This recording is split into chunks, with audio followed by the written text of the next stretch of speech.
Miten menee? Ei valittamista. Ja sä näytät vähän erilaisempi kuin mitä mä kuvittelin.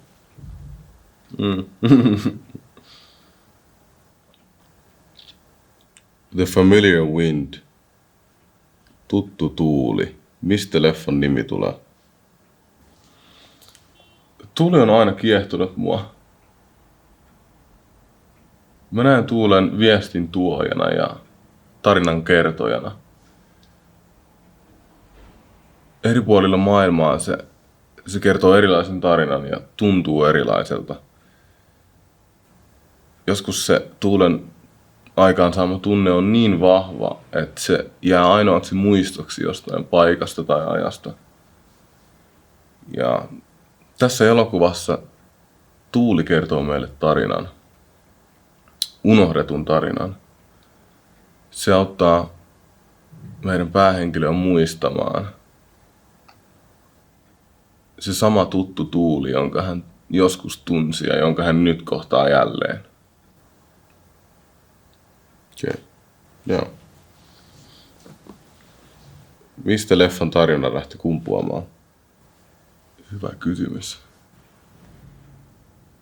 Mä uskon, että tää on tarina, joka on aina elänyt mussa.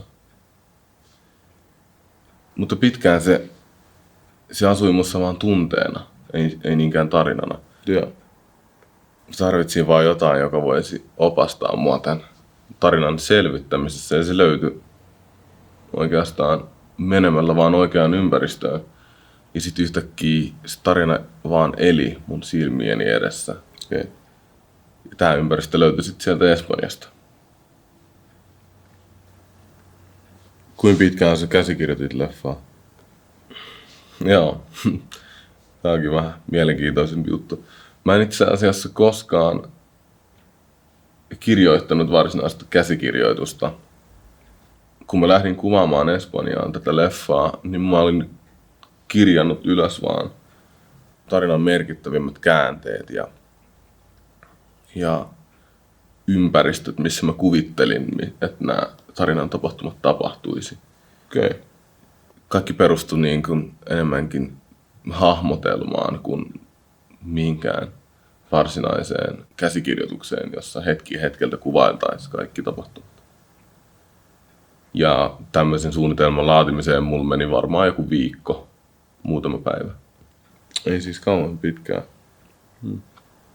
Entäs kuinka pitkään meni kuvaamiseen tai jälkiprosessiin?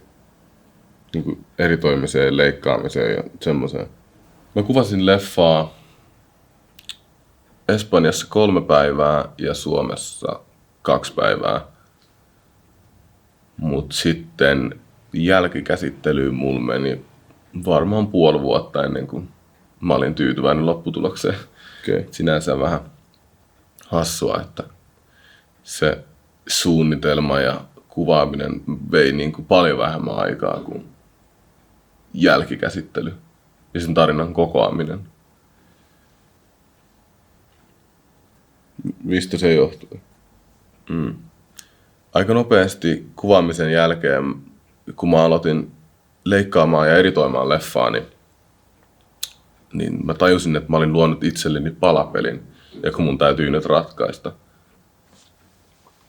Se, miten mä päätin sitoa kuvat ja kohtaukset yhteen, määrittää sen koko tarinan. Mä olisin voinut tehdä 1,000,000 erilaista yhdistelmää ja kaikki ne olisi kertonut erilaisen tarinan.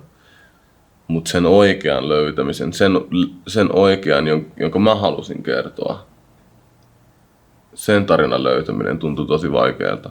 Ja se vei aikaa. Se vei just sen puoli vuotta aikaa. Ja säädin kyllä myös teknisten asioiden kanssa todellakin. Ei ollut nekään helppoja. Oliko hetkeä, jolloin olisit halunnut jättää kaiken kesken? Oli. Useita hetkiä. Loppujen lopuksi kukaan ei pakottanut mua tekemään tätä projektia, eikä kukaan pakota mua tekemään oikeastaan mitään. Niin mä tiesin, että jos mulla menee usko tähän työhön, niin mitään ei synny. Mitään ei tapahdu. Joo. Onneksi mä löysin matkaani mukaan ihmisiä, jotka myös epäilyksien hetkellä sit pysyi mukana. Ja sitä kautta ei päässyt tulemaan sitä tilannetta, että olisi mennyt tavallaan kokonaan usko hommaan ja olisi heittänyt hanskat tiskiin tai valkoisen pyyhkeen kehään. Minkä perusteella sä valitsit näyttelijät leffaan?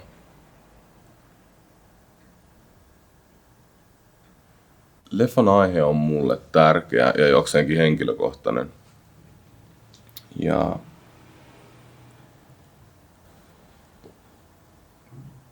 kaikki leffan näyttelijät oli semmosia ihmisiä, joiden käsiin mä uskalsin luovuttaa palan itsestäni. Ja totta kai mä myös luotin kaikkien suorituskykyyn.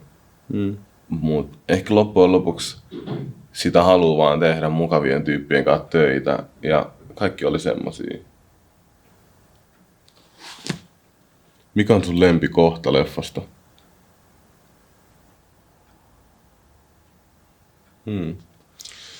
Mulla on joku outo rakkaussuhde pitkiin kuviin, jossa joku vaan kävelee.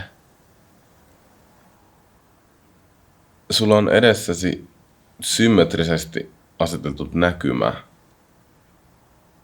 Ja yhtäkkiä kuvaan ilmestyy vaan joku henkilö. Sä et tiedä, kuka on kyseessä, mistä hän tulee, mihin hän on menossa.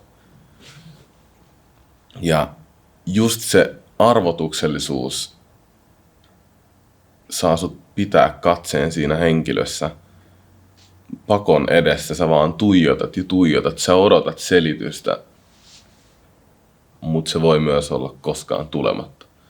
Mun mielestä se on jotenkin tosi kaunis idea. Ja semmoinen kohta on siinä elokuvan alkupuolella.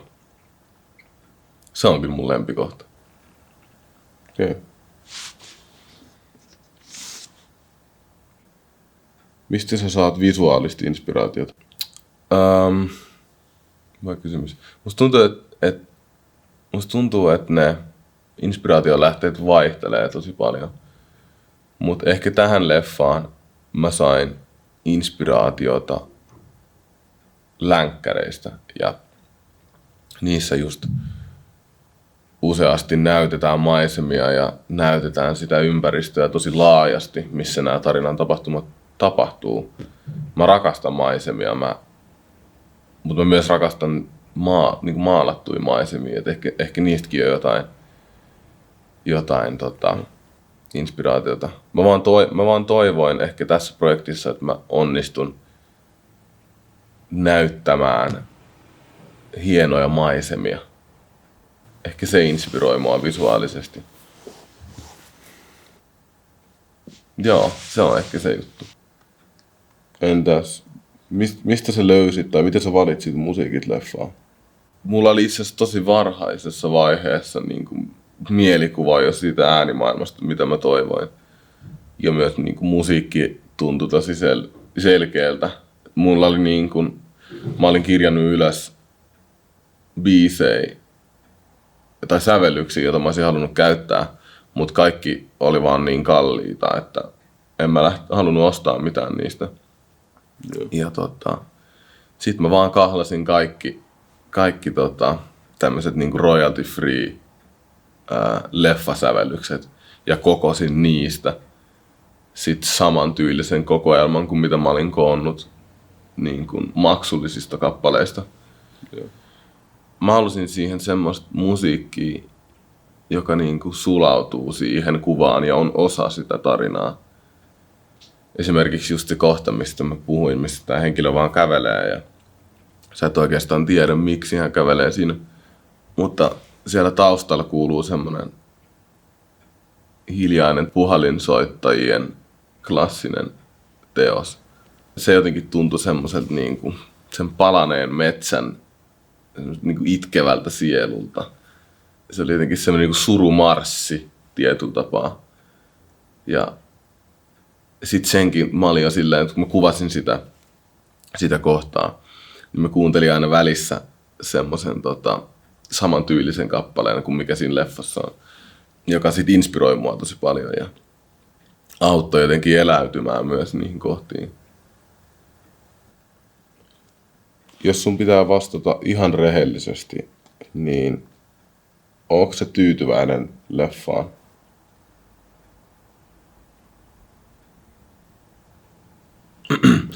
Kyllä mä sanoisin, että nyt mä oon tosi pitkään.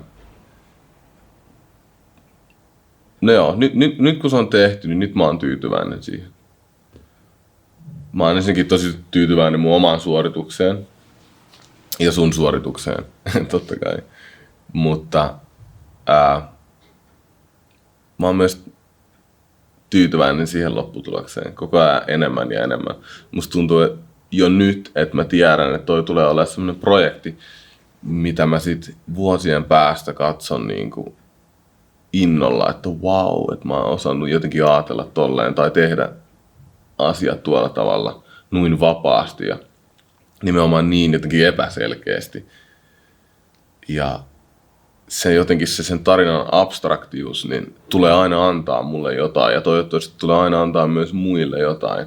Aina kun sä palaat siihen, niin sä tajuat jotain uutta, sä tajuat jotain uutta siitä tarinasta, mutta ehkä myös jotain uutta itsestäsi. Ja siinä mielessä se on niinku mun mielestä upea teos. Ihan, mä oon nyt miettinyt tota ikinä. Mä oon nyt miettinyt tätä hetken, mutta vastauksen löytäminen tuntuu vähän mahdottomalta. Mä olisin kysyä sulta, että miksi sä loit mut? Musta tuntuu, että sä edustat muussa ja ehkä jopa niin kuin meissä kaikissa sitä osaa, joka aina kyseenalaistaa, että missä koti on ja mitä koti tarkoittaa. Ja tää kysymys saa meidät niin kuin, pitää meidät liikkeellä ja me etsitään sitä niin kuin rauhattomasti, eikä koskaan oikein saavuteta sitä. Se on aina jotenkin meissä läsnä se ajatus, että onko tää nyt se paikka, missä mä haluan olla.